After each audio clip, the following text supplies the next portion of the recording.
You ever film an entire video and have all the content and have everything ready to go, and then you realize at the ending that you didn't do an intro, and so now this is gonna really mess up the editing process?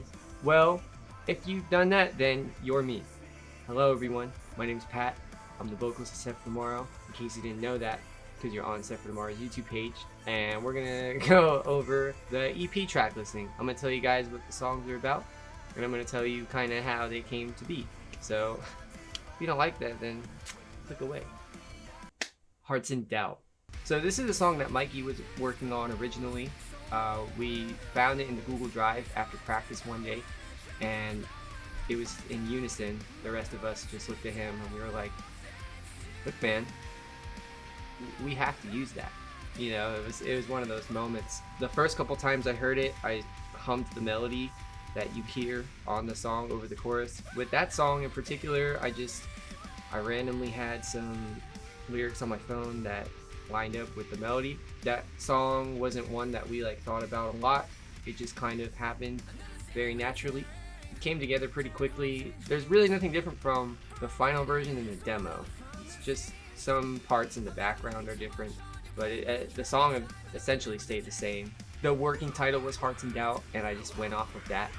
Just kind of made it about, just someone not being honest in a relationship. I wanted it to be very accessible, so that's what Hearts in Doubt is about.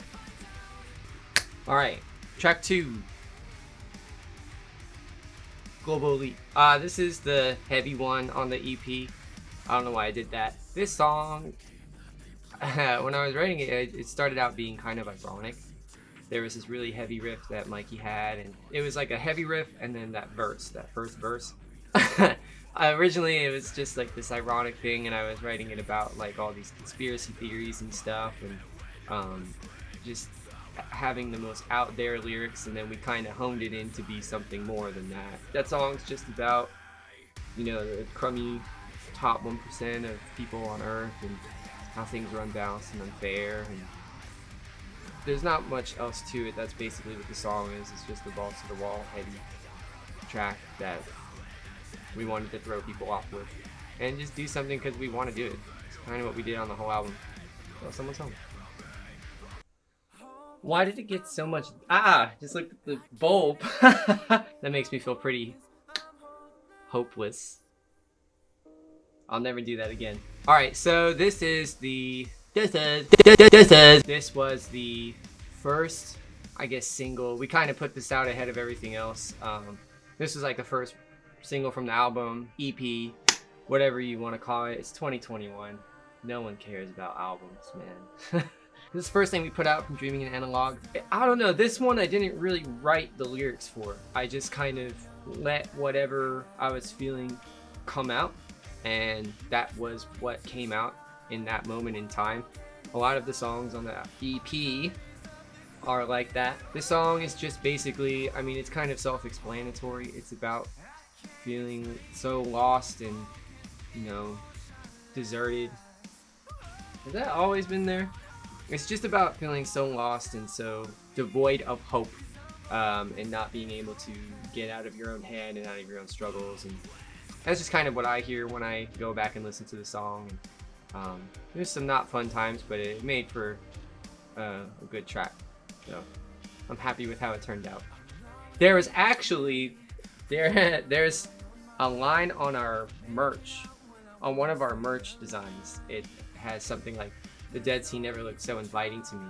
There's actually an entire first part of that song before the first verse that we cut, where it was all screams. That first original riff was extended, and there was an entire screaming section there, but it just kind of didn't fit with the rest of the song, and it got cut.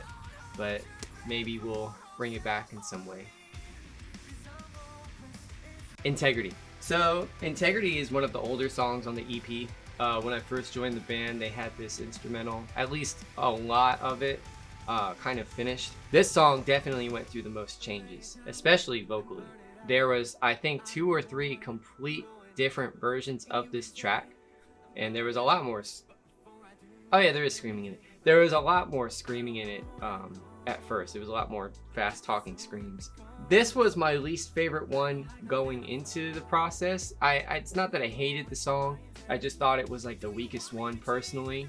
And then when Mikey added that lo-fi beat in the verses, specifically the first verse, it just changed the whole thing for me, and I loved it. And then we wrote those verses together. It's one of the ones I go back and listen to the most. So it's kind of funny how as an artist, you know, you can start out and you can either love one thing or hate another thing, and then when it's done, feel a different way about it. And that's how Integrity was for me. But I love this song. I love the message. The song is basically about, and I could speak for the whole band on this, we've been playing this style of music for over 10 years, each of us individually. And, you know, we put out Hopeless and some other songs, and people are always like, oh, you know, why aren't you just playing heavy music? Why isn't it all about this? And it's like, if we just did the same thing over and over and over, it would get boring. We wouldn't feel inspired to do anything else. This song's just kind of like telling those people, like, look, you want us to stay the same and not enjoy what we're doing, or do you want us to switch it up and try something new?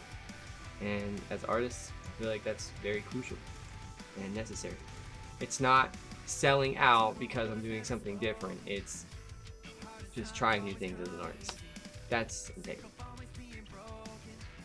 Renegade. This is one of my favorite ones, and judging by our Spotify plays, I feel like this is your guys' favorite off of the EP as well. This one I have a lot of fun playing live. It just goes. It's designed to be more radio friendly. I would say that this band has an ADHD music personality. So one minute we like something heavy, the next minute we like something on the poppier side or right down in the middle. So this song, it sounds radio on purpose. You know, we were all kids in the late 2000s, early 2010s, and we liked those radio rock bands. I mean, we have no shame in admitting that. And we wanted to just throw a little bit of everything on the EP and just kind of go for it. But Renegade, the meaning of this song is basically just being your own person, having your own points of view, not being afraid to express those points of view. It's just about having your own identity, having your own beliefs and personality, and knowing that that's okay. You know what I mean? That's Renegade. Breezy. So Breezy is definitely the oldest song on the EP, or really out of anything that we've put out with me in the band. So Breezy was a song that Mikey had written, I believe, in 2015. I remember them always talking about this song on Mikey's MacBook that we have to use and stuff like that. And I had never heard it. Breezy was just kind of like this thing that like everyone talked so highly of. And so one day Mikey actually sent it, and I remember loving it. Like first listen, I was like, I love this, we should use this. I actually demoed the vocals for Hearts in Doubt, Renegade, and Breezy all on the same day. I wrote this song about my woman. I don't know how to say that and not be cringe, but this song is supposed to be poppy on purpose. Over the past year and a half, I've just gotten a lot of anxiety for no reason, and it's hard to focus sometimes, and I get lost in my head a lot nowadays, and she helps me with that and always finds a way to pull me out. And for those of you that don't know, my girlfriend is the girl in the What Made You Stay, Purgatory, and Orphic videos. Those songs aren't about her, so I figured, you know, hey, thanks Audrey for being in our videos. Why don't I actually make something about you? So this song means a lot to me for that, and I think this is also one of our other favorites as a band from the EP. But yeah, that's what Breezy is. Again, that song was the working title. I never changed it. I wrote the lyrics around that, and I love how it turned out. We're at the end of the road. It's kind of sad. Actually, it's not, because I have no AC in here, and it's very hot. So I'm kind of glad we're done with these videos. Man, why do we put so many songs on the album? EP, what the... I'm a coke addict. Last song, title track, Dreaming in Analogue. When I first heard this song, I just got this overwhelming nostalgic feeling. I knew that when I was going to write lyrics for it, it had to be something that conjured up a lot of imagery and had really meaningful lyrics. I didn't want to just write something to write something. I wanted this to really hit home. And I always pictured this song at the end of whatever it was going to be released on. It just happened to be the title track of the album. EP! Ugh. This song originally think it was like 5 minutes and 30 seconds or something crazy like that. We ended up cutting a lot of it, and then we added that third chorus back in. We cut it for the longest time, and then last minute we added it back in because, again, we have ADHD. But yeah, I love this song. This song is really personal to me. It's about my childhood. It's about where I grew up, and it's about my family and stuff like that. And I've never written about anything like that in songs before, so I didn't want to put any screams in it because I wanted everyone to be able to hear it, and I know screaming kind of turns people off at times. But this song is very personal to me. If anyone knows me in person, I always talk about how I grew up in California. This song is just about, when I was a kid growing up, and how I took things for granted, and I wish I could go back and just not stress as much, and just not be the way I was, I guess. And I wish I could appreciate things more. But I think that's just part of growing up. And I hope that when you hear the song, whoever is on the other end watching this, that you can think back to earlier times, or maybe look forward to better times, and just appreciate everything that you've been through, and appreciate the good time. And that's what we wanted to close the EP out on. So, and that solo is pretty sick. Good job, Mikey. Thank you all so much for watching this entire video. If you made it to the end, or even if you skipped ahead to the end, thank you.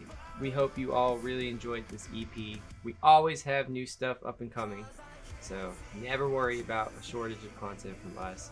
Whether it's songs, videos, OnlyFans, anything, we're always on the grind trying to bring you guys more content. All my real homies know to like, share, and subscribe, but I'm cringe. See ya.